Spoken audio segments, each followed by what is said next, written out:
আমার ধর্মই সেরা, আমার ধর্মই সেরা, এবং আমি এটা চাইনি। আপনি খুব ভালো ইংরেজি জানেন। ধর্ম ছাড়াও আমি একজন ভালো মানুষ হতে পারি। রাডার ছাড়া সমুদ্রে পাড়ি দেওয়া আপনি জানেন। আপনি কি চ্যাটজিপিটিতে বিশ্বাস করেন?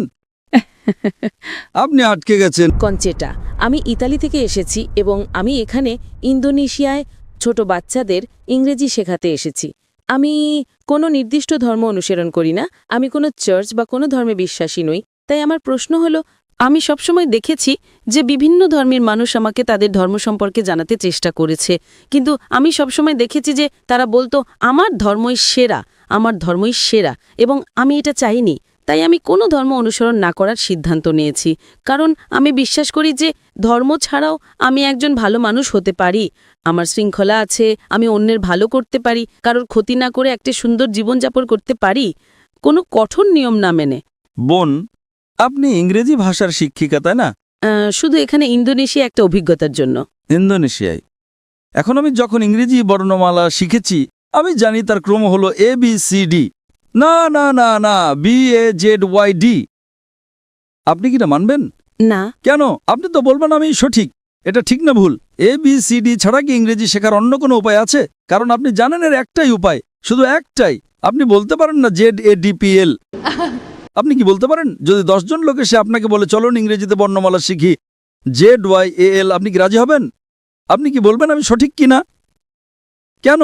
কিন্তু আমি কি করে জানব যে একজন অধার্মিক পটভূমি থেকে আসা মানুষ আপনার পথটাই সঠিক পথ? আপনি খুব ভালো ইংরেজি জানেন, তাই না? আপনি আপনার ইংরেজি গান নিয়ে আত্মবিশ্বাসী। হ্যাঁ। আপনি কি 100% নিশ্চিত?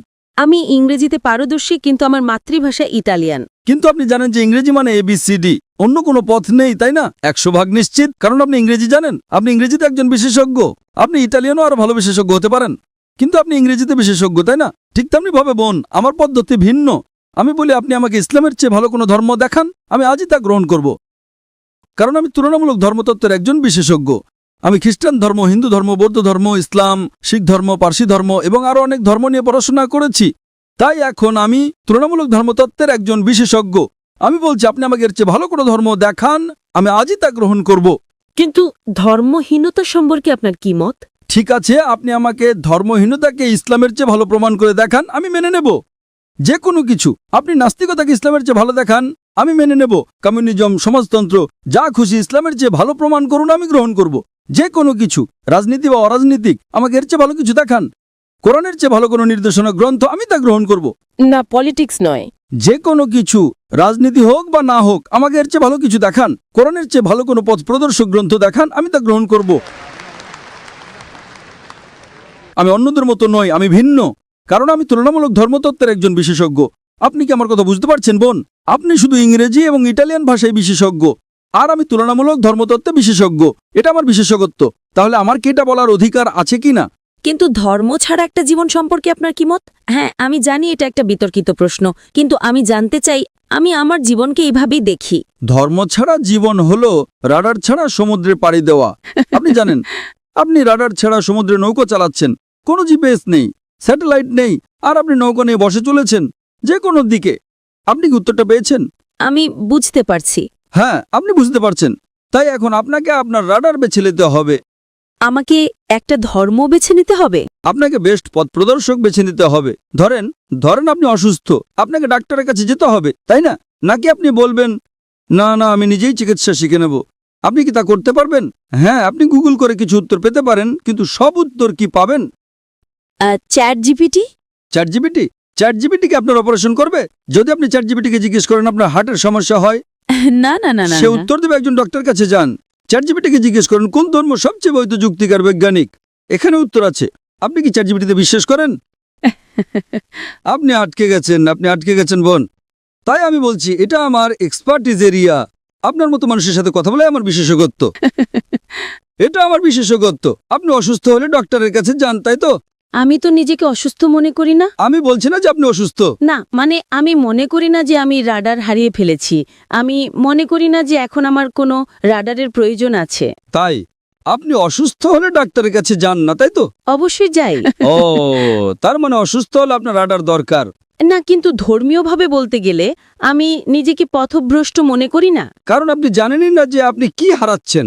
আপনি তখনই বুঝবেন যে কিছু হারিয়েছেন যখন জানবেন যে আপনার কি হারানোর ছিল। যদি আপনি না জানেন যে কি হারাচ্ছেন তাহলে কিভাবে বুঝবেন, তাই না? দেখেন যে ব্যক্তি অজ্ঞ, সে খুব সুখী কিনা। সে ইংরেজি জানে না, কিছুই জানে না, সে খুব সুখী, ঠিক না ভুল? আপনি জানেন না যে আপনি কি হারাচ্ছেন। আমি যে আনন্দ পেয়েছি আমি নিশ্চিত যে আপনি তা পাননি, হ্যাঁ, আমাকে শিখতে হবে। কারণ আপনি জানেন না। যে ইংরেজি জানে না সে বোঝে না ইংরেজি কি। আপনি ফলের স্বাদ চাখাননি, তাই না? এজন্যই আপনার জন্য আমার দুঃখ হচ্ছে বোন, আপনার জন্য আমার দুঃখ হচ্ছে বোন। না, তবে আমি বৌদ্ধ ধর্মের চিন্তাভাবনার প্রতি বেশি বিশ্বাসী। যেমন আপনার শরীর একটি মন্দির, যেমন ঈশ্বরী আপনি, যেমন আপনাকে। ও, বৌদ্ধ ধর্ম। আচ্ছা, বুদ্ধের শিক্ষা কি? আমি জানি না, আমি তো পড়িনি, দয়া করে বলুন। তাহলে এখন বৌদ্ধ ধর্ম সম্পর্কে কথা বলছেন আর আপনি জানেন না বৌদ্ধ ধর্ম কি? আমি বিশেষজ্ঞ নই, কিন্তু আমি কিছু বই পড়েছি এবং সেখানে বলা হয়েছে যে বুদ্ধই আসলে আপনার মধ্যে আছেন। মানে আপনি নিজের উপর কাজ করে একটা ভালো জীবন পেতে পারেন এবং অন্যের সাথে ভালো ব্যবহার করতে পারেন, আর সেটাই যথেষ্ট। তাই নিজের উপর কাজ করাই আসল। একথা কে বলেছে? এটা তো বৌদ্ধ ধর্মের শিক্ষা নয়। হয়তো এটা তার একটা অংশ, কিন্তু মূল শিক্ষা নয়। বুদ্ধ 4টা মহান সত্যে বিশ্বাস করতেন। 1 নাম্বার, এই পৃথিবীতে দুঃখ এবং কষ্ট আছে। বুদ্ধের প্রথম মহান সত্য ছিল যে এই পৃথিবীতে দুঃখ এবং কষ্ট আছে। 2 নাম্বার, এই দুঃখের কারণ হলো আসক্তি বা আকাঙ্ক্ষা। 3 নাম্বার, দুঃখ দূর করতে হলে আকাঙ্ক্ষা দূর করতে হবে। এবং 4 নাম্বার, আকাঙ্ক্ষা দূর করার জন্য অষ্টাঙ্গিক মার্গ অনুসরণ করতে হবে। এটাই গৌতম বুদ্ধের শিক্ষা। আপনি কি ইসলামের কোনো বই পড়েছেন? না, আপনি কি কোরআন পড়েছেন? আমি পড়ব। আচ্ছা, আপনি কি আমার জন্য একটা কাজ করতে পারেন? আপনি কি কোরআনের ইংরেজি অনুবাদটা পড়ছেন না কেন? দয়া করে একটা খোলা মন নিয়ে কোরআনের ইংরেজি অনুবাদটা পড়ুন। হ্যাঁ, খোলা মন নিয়েই পড়ব। কোনো রাডার ছাড়াই পড়েন, সমস্যা নেই। একটা খোলা মন নিয়ে পড়েন। পারলে ভুল খোঁজার চেষ্টা করেন, কোনো সমস্যা নেই। আপনি যত বেশি ভুল বের করার চেষ্টা করবেন আমি তত খুশি হব। যখন আপনি কোরআন পড়বেন তখন একটা বিশ্লেষণী মন নিয়েও পড়বেন। কোরআনে ভুল খুঁজে বের করার চেষ্টা করেন, কোনো সমস্যা নেই। কোরআন নিজেই চ্যালেঞ্জ করে যে এর মধ্যে কোনো ভুল বের করা সম্ভব নয়। তাই আপনি ভুল খোঁজার চেষ্টা করেন। হয়তো আপনার কিছু ভুল মনে হতে পারে, তখন আপনি আমাকে জিজ্ঞেস করতে পারেন আর আমি আপনাকে বলবো সেটা ভুল কিনা। কারণ এটাই আমার এক্সপার্টিজের জায়গা। তাই আপনি যে ভাষায় বোঝেন সেই ভাষায় কোরআন পড়ুন, ইটালীয় বা ইংরেজি। ইংরেজি ভালো হবে। আমি আপনাকে আব্দুল্লাহ ইউসুফ আলীর অনুবাদটা পড়তে অনুরোধ করছি। আমি আয়োজকদের অনুরোধ করব যদি তারা বোনকে একটা কপি ঘম্পি দিতে পারেন। আপনি কি এতে সই করে দেবেন? ইনশাআল্লাহ আমি সাইন করে দেব। ধন্যবাদ। অনুষ্ঠানের শেষে আমি আয়োজকদের অনুরোধ করব যদি আব্দুল্লাহ ইউসুফ আলীর ইংরেজি অনুবাদটা পাওয়া যায়। ইনশাআল্লাহ যদি না পাওয়া যায় আপনি আপনার ঠিকানা ভলেন্টিয়ারদের কাছে দিয়ে যেতে পারেন, আমরা পাঠিয়ে দেব। যদি এখন পাওয়া যায় আমরা এখনই আপনাকে দেব ইনশাআল্লাহ। ঠিক আছে বোন, আপনি এটা পড়ুন এবং আমি আল্লাহর কাছে প্রার্থনা করি যেন তিনি আপনাকে সঠিক পথ দেখান। আপনাকে অনেক ধন্যবাদ। আপনাকেও স্বাগতম বোন।